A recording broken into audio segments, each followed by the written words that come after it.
Hello, everybody. We'll start the webinar at this time. My name is Troy. I'm a Senior Account Manager with AvaTrade. Before we get going with the fundamental analysis, let's do a quick systems check. Just type OK in the chat box if you're hearing me clearly and seeing my screen all right. All right, great. I've got enough responses. Thank you. If anyone has any problems as we go along, please just let me know. Not a whole lot of new stuff happening fundamentally today, but certainly the fundamental news has been driving the markets, so it's been a pretty simple read. Not very complex today, but lots of nice movements. So that actually works out nice if you've been trading today on the fundamental news. We'll take a quick look at that soon. As we get going, keep in mind all investments have risk. That includes trading CFDs, spread betting, options, FX trading. No one trade is guaranteed to profit. I think we all understand that. One thing to keep in mind is as you're managing your risk, we have different tools to help you manage that risk, since there's a good potential for profit with each move, but also the potential for losses. So as you manage your risk, you can use obviously stop losses, you can use hedge trading. There are different methods of managing risk. And one thing you'll notice is on our app that AvaTrade has developed, the AvaGo mobile app, there's a feature called AvaProtect that also helps you manage your risk in a unique way. And maybe we'll take a quick look at that in a moment to familiarize anyone who hasn't seen that yet. But in some way, it makes sense to manage your risk. And it's different for each account and for each trader in terms of risk tolerance and balance size and percent exposure that is acceptable to each trader, etc. Now, as we go over things, keep in mind we're coming from an educational perspective. This is not meant to be taken as financial advisement as we're going through the information. It's more informational in nature to help you make decisions on your own as to what moves make sense. So as we get going, keep in mind there are a couple different types of fundamental news. As we always cover in the fundamental webinar, the two types would be regular economic events, which we'll take a quick look at. There were some good ones today, some major announcements that came in today with some pretty big news, especially out of the US and China as well. And then there's other types of fundamental news that's not regularly scheduled type of announcements, but what we call extraordinary economic events. And some of the news I saw today, some tension between US and China with warships out at sea, kind of toying with each other a little bit, you might say. And then also some stories regarding the virus outbreak and some other things that we'll take a quick peek at. So those types of fundamental news kind of combine together to help you decide which way you think the wind is blowing, so to speak, for different assets. And then you jump in and do your technical analysis and find entry points that make sense for the direction you prefer to trade. So as we go along, feel free to ask questions. You don't need to wait until the end of the session to ask questions or give input. If there's something you want to add to the conversation, feel free. Okay, so as we take a look then at some of the latest fundamental news, we can see there's been strong economic gains in the numbers being reported out of the US and out of China. Okay, and the headlines are showing it. Wall Street gains on strong services sector data they're talking about out of the US, and China-led recovery hopes. Okay, and this has been in the headlines all day. So it was an easy read starting early in the day. And the futures were green all day. Ever since the US markets opened, they've been green. There's been a little bit of a pullback, which makes sense. That happens even during positive momentum. And just lately, in the past hour or two, the volatility index actually climbed, which shows maybe there's a pending pullback that could continue on the market against this momentum that's been riding all day long. But if you got into the game early today and saw all these positive headlines and positive momentum, you easily could have been riding these movements up for some time. We see here's the data out of the US. The PMI data better than expected. That's market composite and services PMI.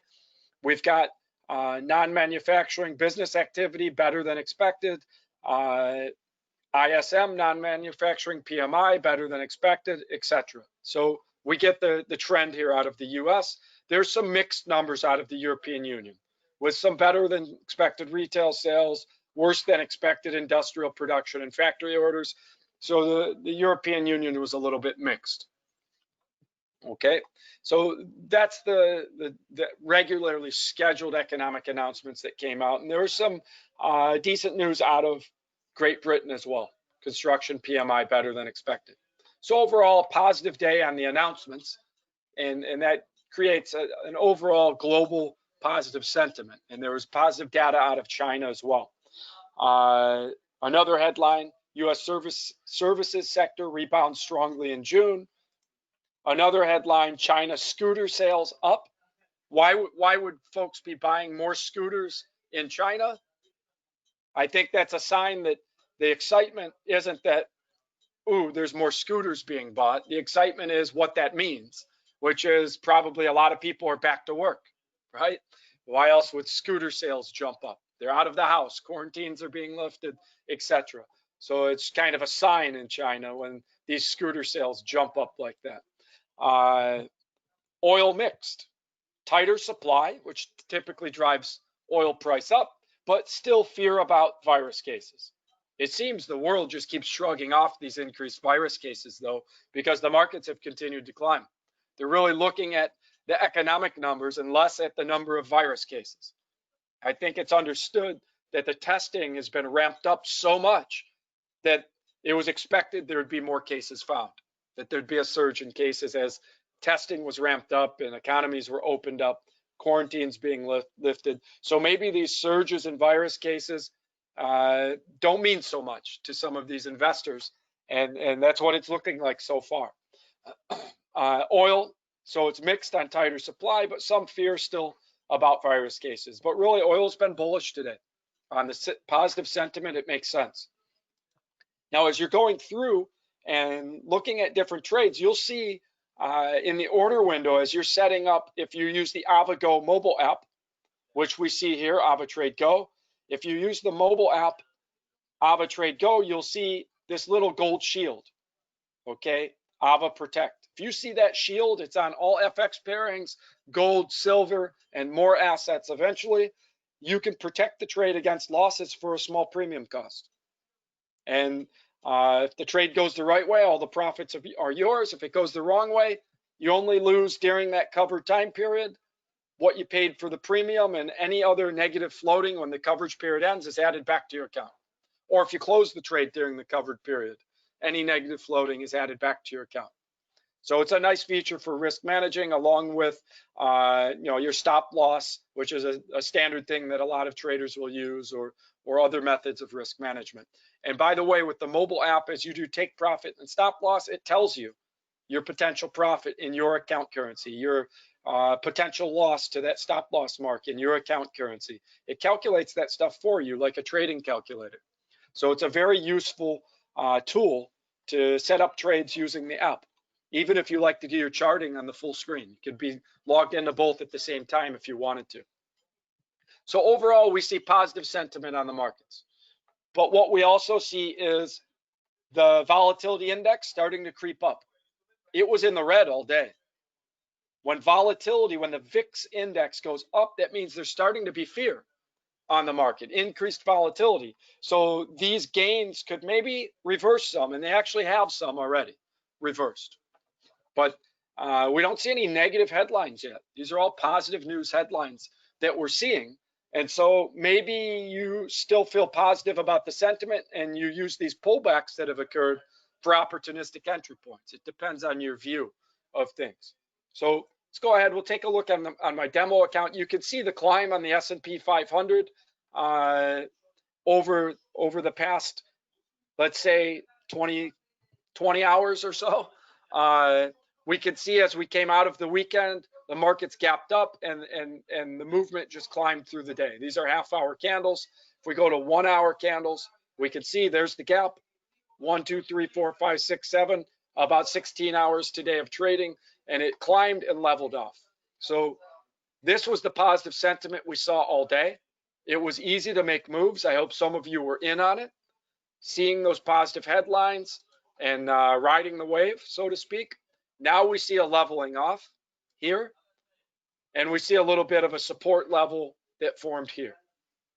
Okay, now if we zoom back in on the small picture, 30-minute candles, there's our little range, up and down, and you're waiting to see, okay, which way will this break? If fear is really starting to come onto the market, if there's a pullback ready to occur, that's a huge opportunity for a potential pullback. So if we're looking at something like the S&P 500, you could be looking at a sell stop position maybe here. Sell stop is a type of pending order for anyone who's new to trading. And a sell stop activating in this location, you see this support level that I drew here is right at the top of this resistance level, this peak. So it makes sense that that's the support level right there on top of this level here. So if it breaks below there, it looks like it has the potential to go to the next support level, which could be down to this support level here. It'd be the next one I see on the 30-minute candles. So if it breaks the support, you could get in with a sell stop, a nice potential scalp without much risk to get back above that broken support if you're into scalping a bit. Okay. If you also say, hey, what if the momentum continues? Well, look how high the ceiling is here. The resistance level is up here, quite a ways up. So at the same time, you could play a sell stop in case there's a pullback. If it breaks the support, you get in on the sell stop. You also can have a buy stop right up here because there is a lot of positive momentum that occurred today. There has been a lot of positive momentum that has occurred today, and the headlines still look positive. So if this is just a temporary pullback and it breaks this resistance level, the high point that we saw today, a buy stop pending order gets you in above the resistance, and I don't see another resistance level until quite a ways up. There could be quite a climb if it breaks that resistance. Okay, so a combination of buy stop, sell stop in these two locations could make quite a bit of sense on the S&P 500. Any questions on that?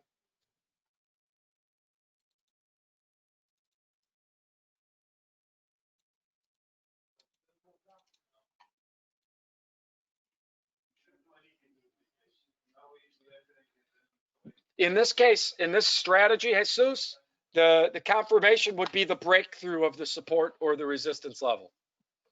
Okay, because you're not trying to make a guess right now, you're not having to go without confirmation. If it breaks the support level that we drew and hits the entry down here, then that's the confirmation. So if I'm doing a sell stop, pending order,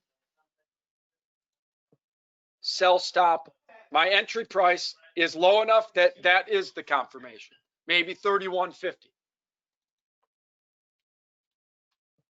Then my stop loss can be just back above that, 31.60. So I'm not risking much. And my take profit can be the first support level, maybe 31.40. This is just an example. I'm not saying you should take this exact setup. So here's my entry point on my sell stop. If it breaks the support level and clears that broken support, my sell position automatically opens. My take profit's down at the first support level. My stop loss is back up above the broken support. And I'm in this setup, I'm risking equal amount, about an equal distance to my stop loss as I'm going to my take profit. The reason I set it up that way is so that I'm fully clear of the broken support to try and eliminate any false signals, any false breakthroughs. Okay, if you want to risk less, you could get in earlier. You could slide this entry point up some and get in sooner. I tend to wait for a good confirmation. And that's a good question, Jesus. How do you know? Here, the confirmation is the broken support. And then up here, I can do the same thing. At 31.76, I can put a sell stop. A buy stop. Pending order, buy stop. 31.76 would be clear of this resistance level. Stop loss would be back below the broken resistance in this example, 31.69 maybe. And my take profit would be somewhere up at the next resistance level. Okay, so now I've got a buy stop ready to buy if it breaks the resistance on the way up. I've got a sell stop ready to sell if it breaks the support far enough to trigger a sell. The way to avoid some of the false breakthroughs is that two ways. Good question, Istvan. So one way is to not enter until it's broken the support by a clear distance, which is what I've tried to do here. Another way to avoid getting stopped out, and maybe it breaks, it triggers, it goes back up, hits your stop loss, then drops, right? How do you avoid getting out too early also? And that's to have your stop loss far enough back up that you don't trigger it when it just spikes back up before dropping. And in that respect, sometimes you put your stop loss above not just one resistance level, but above two. So you might have it up here, above the second level. But it depends on your method. In this setup, I'm setting up potential buy stop, sell stop with an equal risk on the sell, potential profit and risk, and you could do the same on the buy stop. Now the buy stop has more room to run before it reaches resistance. We look up here, the next resistance level is way up at 32.31. And so it's got a huge, much larger potential climb before that resistance level compared to what you're risking on that buy position. Okay. All right. So let me just delete these. And if you like those setups, by all means, you can go after it. One of them for sure will trip eventually here, and maybe even this evening. If we look at crude oil, this is a nice setup. We saw there's some conflict there between supply tightening a bit with crude oil, with all the decreased production cuts with OPEC, and in the US, the shale industry is down to production, etc. So supply maybe is starting to cut down a bit. And at the same time, though, there's worries about the pandemic getting worse again. So those are conflicting stories. So as we look at the one-day candles, and we've looked at this many times, this is a major resistance level right here. Oil is basically at the resistance. It just dipped below it again a little while ago. So we're darn near this resistance level, which is the top of this gap. And we've been talking about it for a few weeks. If it breaks the top of this gap, if it breaks above it, you could see a potential large climb to the next resistance level. If it breaks that current resistance, which is the top of this gap here. The next resistance level, the next major resistance level I see is here. Okay, it was an old support that then was broken and became resistance. That is at about 48.7. We're talking, what, $7 to $8 up from this resistance if it breaks it. That's a huge potential profit. So a buy stop getting in at, say, 42.3. Or if we zoom in a little, here's the resistance, 41.9. If you get to 42.25, you've broken this resistance level. This line is the resistance I drew on the one-day candles. That's from this big gap quite a ways back, okay, months back, when the plunge of oil first was accelerating. And so if it gets above this, the top of this gap, you could see a strong run. And so to get above this resistance level, we're looking at 42 plus. Okay, so if I'm setting up on crude oil and looking at the fundamental news saying, hey, supply's been decreasing, it's been diminishing, some of these cuts are having an effect. You see that fundamental news and you say, wow, there's a possibility that oil could keep climbing, especially with the economies reopening. Okay, there's momentum. But again, like Jesus asked, how do you get confirmation before you get in? Well, that resistance level, if it's broken, maybe that's your confirmation of enough momentum to get in. It's right below that resistance. So if it breaks it and hits, say, 42.25, and you can pick your number, right? Don't let me pick it for you. But if you have a buy stop and you pick a spot where you're convinced it broke that resistance. Let's just for argument's sake say 42.25. Put my stop loss back below it. I don't know, back down to 40. And my take profit was all the way up 47.5, something like that, to that major resistance level that's up there. There's my buy stop. Okay, this is my stop loss. If it breaks through this resistance up here and enters, my stop loss, then it would have to break back below that resistance and come down here for me to give up on the buy. That's a small risk compared to if we go to the one-day candles. Here's my entry. My risk is from the green line is my entry on the breakthrough on a buy stop. My risk is down to this dotted line. My potential profit is up to this one. This potential profit is before the next resistance level and is 2 to 3 times what I'm risking back to this stop loss. Okay, that's a potential setup for oil if it breaks through on the way up. Now, at the same time, because there's mixed signals, it is below the resistance right now, isn't it? So a market sell on oil right now, a market sell with your stop loss above the resistance that we just drew, wouldn't have to risk much either. Distance-wise on the chart, we're just below that resistance. So if you don't have a preference, you can just play technical analysis here. The fundamentals were mixed. We just saw that. When the fundamentals are mixed, maybe you don't have a preferred direction. You set up for both. It's an option. So you could sell on oil now with a market move, stop loss up above this resistance level, this red line right here. That's the major resistance. We see it. Stop loss up at 42 or so, and you're not risking much. And if this does pull back, look how far oil could drop to the next support level. Could be down, let's say here. That's a support level of significance. And that's about $3 down per barrel. It'd be larger potential profit than you're risking.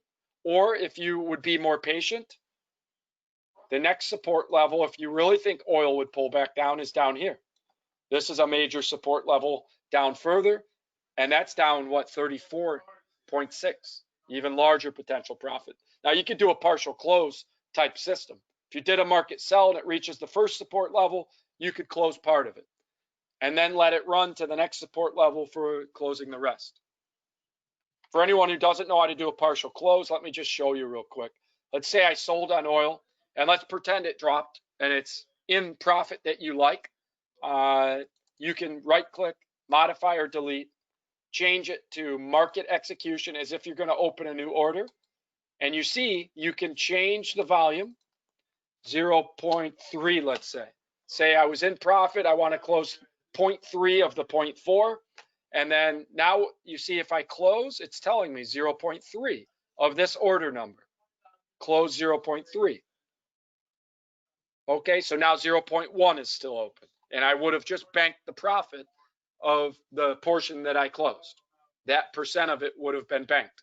And so in this effect, if it dropped to the first support level, you close whatever portion you want.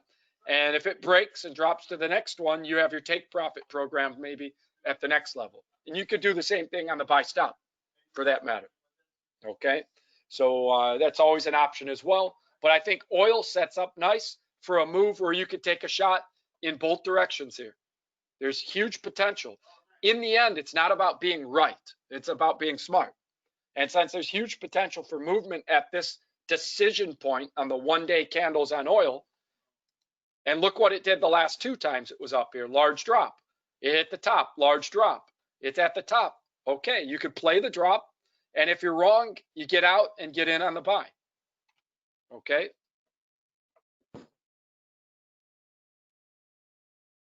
Nikiti, I'm not sure what you're asking. You're asking if I can buy some too. Be more specific about what you're asking. If you can buy, you can certainly buy any asset on the platform. Okay, so that's the situation with oil. It's at a major resistance level, and I think there's a potential for either a large breakthrough or a large reversal Neither one guaranteed, obviously, but large potential for both here. Now, if we take a look at Disney, there's been large virus outbreak in Florida, and Disney, obviously, being in Florida, it makes sense. We looked at this last week that there's a potential for some movement here on Disney. So we were looking last week at this support level here. Okay, here's the support level. So if it breaks this support level, you maybe get confirmation that Disney wants to drop. Okay, so a sell stop on Disney below that support level could make sense. Okay, it gapped up a little at the open today, but quickly came back down to the top of that gap, and it's testing again, testing. It looks like it wants to test the top of this gap again from where the market opened. If it breaks below that, you could see a drop in Disney. Okay, what are the fundamentals behind setting up a potential sell stop on Disney? Huge record-breaking outbreaks of the coronavirus in Florida. What do you think Disney might do with these outbreaks in Florida? Like they did when the outbreaks were first occurring, it's possible Disney could close their doors. Okay, they could temporarily shut down completely again. That could play a role on Disney. Okay, if you like the idea that Disney will bounce, you could trade that as well. I'm not telling you shouldn't. The fundamental news is maybe working against Disney, but you could, just like with oil, you could play both directions here with a small risk each way. You could trade up. If it breaks the support, get out. If it breaks the support, get in on a sell. I like the sell idea better, the sell stop if it breaks the support, but you could play that either way, certainly with that type of technical entry point. Something else to keep an eye on, Boeing. Boeing is also sitting on a support level. Looks just like Disney, doesn't it? If Boeing breaks below this support, again, a sell stop could make sense. Why might Boeing have bearish pressure? Virus outbreak getting worse in the US and around the world, starting to have larger and larger outbreaks. What happens to airline business if quarantines start to hit again? Probably not good news, right? So Boeing has had some strong movement up. Looks like it's fizzling out here today. It's really tightened up after gapping up today. On the open, it's gone sideways and looks like it wants to test this support level. So a sell stop on Boeing, if it breaks the support, could pay some nice payouts, okay? Depending if you want to take a shot on that or not. So, and here's the next support level down here for a potential profit, take profit move if it breaks the support. Again, this is waiting for confirmation of the broken support, getting in potentially with a sell stop. Again, no one trade is guaranteed here, but that looks like a nice potential technical entry point. If it breaks the support, stop loss up here, going in the direction of the fundamental news with the increased viral outbreaks, and also getting a good technical confirmation if it breaks the support. If you like the momentum still today, the positive momentum that caused this rise earlier today, you could do a 1-2 move, buy up off the support, take profit where it already reached today, would be your first resistance level. It could try to retrace back up where it already climbed once today. So a buy, stop loss just below the support, a sell stop in case you're wrong on the buy position, it breaks, you get out of the buy with your stop loss down here, and then you're in on the sell with the stop loss back above. Okay, how would that look? It would look like this. Market buy, okay, stop loss down here, 178 even maybe. So I would then go right click, modifier, delete, stop loss 178. Okay, there's my stop loss. I'm only risking a little bit down, larger potential profit to, let's say, 193 even. Just an example. Take profit 193. Okay, modify. Okay, there. So my potential profit is about double what I'm risking to my stop loss, and it's got a support level to back me up, and it already climbed once to that height today. So maybe you like that move. stop loss is here. And at the same spot, I would give up on my buy position. Maybe at about 178, I would get in on a sell stop. So the backup move here is a pending order, sell stop, to sell if it hits 178, with my stop loss then back above to, let's say, 182.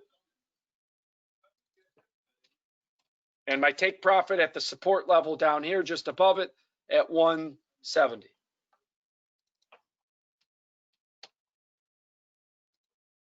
Okay, so there's a backup move, pending sell stop to get in at 178. If it drops below this support, take profit just before the next support, with again about double the potential profit on my sell as I'm risking back up to my stop loss. So now I am what I would call locked in on Boeing. One of them's already running. I've got it backed up with another one. I can just walk away from this and not have to watch it any further, right? And I could do the same thing with my crude oil. Could set up my buy stop on crude oil above that resistance level. I'm already in on a sell. And then I can just wake up tomorrow knowing, hey, I took a shot, nice entry points, limited risk on both. Let me take a look how it goes over the next 24 hours and see what happens. Limited risk, larger potential profits with these potential setups at entry points and exit points that make perfect sense, technically speaking, as well. Okay. Yeah, we can take a look at some Forex. And so what makes sense today is maybe to look at the yen pairings, because we had very little fear throughout the day, and it seems to be building up now. It has built up to cause a bit of a pullback. So let's take a look maybe at, I'm looking for the GBP JPY, because the pound had a good announcement today we looked at when we first started the webinar, and potentially we'll find a nice entry point to go after some momentum on the pound again, maybe. Okay, so these are 1 hour candles. The pound climbed to a resistance level and reversed predictably. Okay, why did it climb up? There was positive momentum, and then down it went off of a predictable resistance. This was resistance from last week. Here it came up today, hit the resistance and right back down, and now it's found some support right down here at a spot that makes sense. Okay, this was resistance, breakthrough became support here. It's the new support here. If we then zoom in, 30-minute candles, it has not really started bouncing off this support very good. Okay, it looks to me like it wants to break this support level potentially. If it does, you could have quite a fall on the GBP JPY. Let's look maybe at some other JPY pairings. Listen, you could do a 1-2 setup here. You could buy off this support, stop loss here, sell if it breaks this support. I personally don't like this setup. It's already at a large movement. The movement looks indecisive. It's kind of going sideways right now. Let's look at some other pairings maybe for something that looks a little more pretty. Australian dollar reacts hugely to US-China news, because Australia is a major exporter to China for their #1 exports of iron ore and coal. So let's take a look at the Australian JPY and see what's going on there. Okay, this one's right in the middle of this resistance and this support. Okay, it's ranging. So since the big news is kind of come and gone today, I think what looks nice here is a setup, resistance here, support here. Somebody tell me what I'm thinking here. If I'm going to set up 2 trades between this support and resistance, what are the pending order types?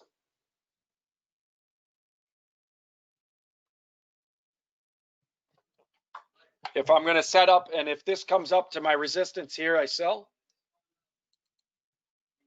Maybe risking equal amount for a quick scalp. If it hits this resistance, take a profit when it bounces down off the resistance. Equal risk in case it breaks the resistance up here. Would be a sell limit. Yeah, buy and sell limits I'm talking about. For a scalp move, as it gets near this resistance, it likely will push down, even if it's going to break it. It likely, because once and twice it respected it.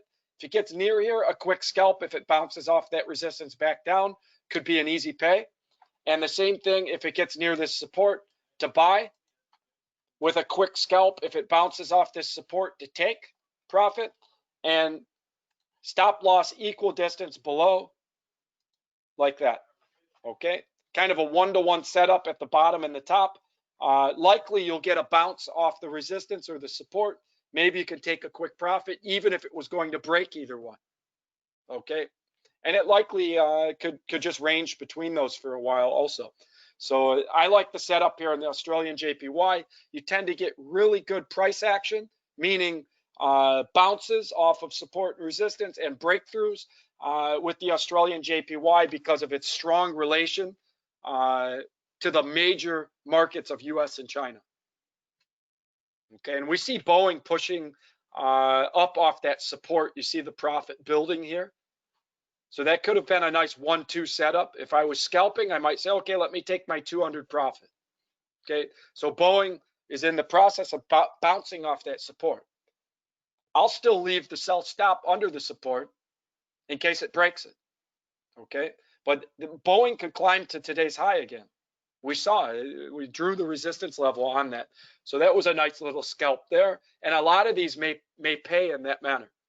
The movement could be very nice because the news is set in today, and now the support and resistance are kind of set there with the bigger news, and we see some nice bouncing and reversing occurring right now. I have a request for Tesla, so let's take a look. Yeah, Australian JPY, I really do like that pairing for FX trading. Let's look at Tesla.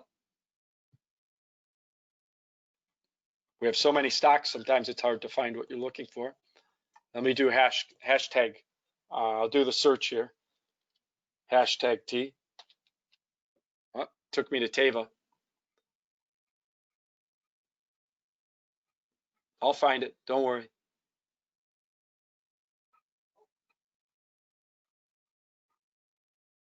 Disney. Where is my Tesla? Maybe it's up at the top. There it is. It's in my favorites near the top. Okay. That's what I get for taking it out of alphabetical order. All right, so here's Tesla. We're looking at 30-minute candles. This is July 6th, so this is today. It gapped up huge again. Look, this is amazing what Tesla's been doing. It really is amazing. We talked about it last week. We talked about setting up buy stops on Tesla. We said, listen, even though it's really high, you could still do buy stops because of the momentum it's had. And again, it would have worked. Why is Tesla doing so well?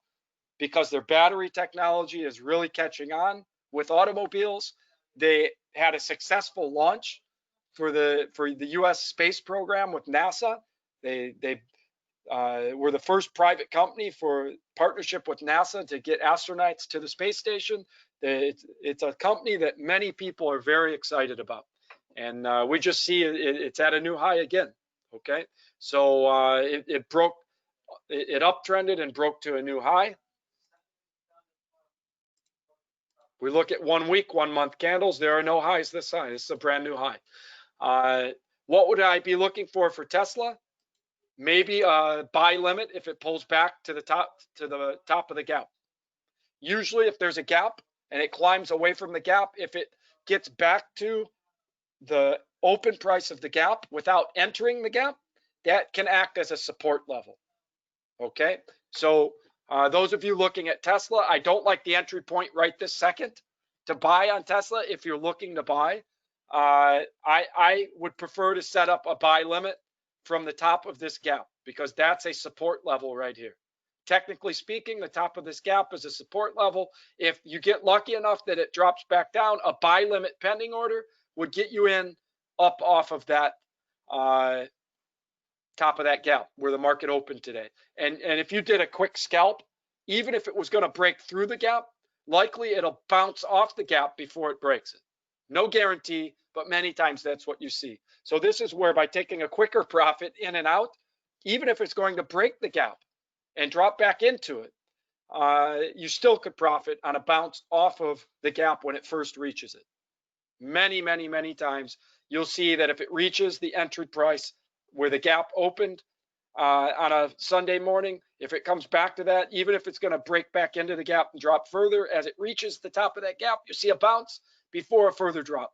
And then you also could have a sell stop. Your buy limit is just above the top of that gap, and your sell stop is if it enters the gap to sell. Okay, with a take profit then at the bottom of the gap. Two potential trades. Those really look like a nice setup. Now, what happens if the market just keeps climbing on Tesla? Well, then those trades never open, right? You don't lose anything by setting those up, but maybe you get a really nice entry point, technically speaking. Okay, so I like a buy limit off of this support level and a sell stop if it breaks into the gap here, because a lot of times the fill the gap strategy is if it re-enters the gap, then many times it will refill most, if not all, of the gap.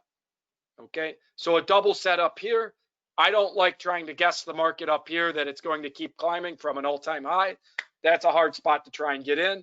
You could if you want. Okay, that's up to you. If you were looking to trade up and you wanted confirmation, you'd have a buy stop above the high point. If it breaks above the high point, a buy stop getting in up here would be the way to get in with confirmation of further uptrend.